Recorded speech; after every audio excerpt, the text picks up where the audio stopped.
کبھی کبھی ایسا بھی ہوتا ہے کہ سکون کے لیے دوا کی نہیں کسی کے لفظوں کی ضرورت ہوتی ہے۔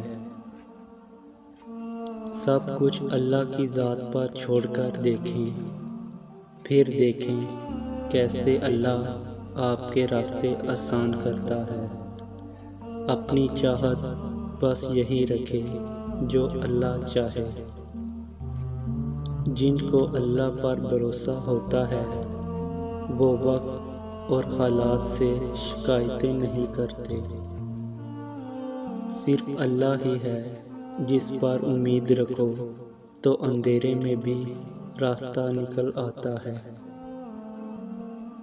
اللہ جس کے ساتھ بھلائی چاہتا ہے اسے دین کی سمجھ عطا کر دیتا ہے۔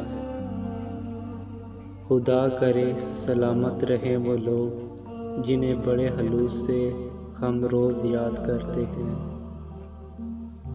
سجدے کی توفیق ملنا بھی رب کی نعمتوں میں سے ایک بہترین نعمت ہے۔ جن سے یہ توفیق چھن جاتی ہے پھر نہ وہ دنیا کے رہتے ہیں نہ ہی دین کے۔ جب اللہ کا کرم ہو جاتا ہے تو وسیلے بھی بن جاتے ہیں اور مانگنے کا طریقہ بھی آ جاتا ہے۔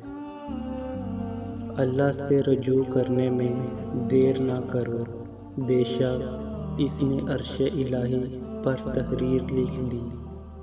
میری رحمت میرے غضب پر حاوی ہے۔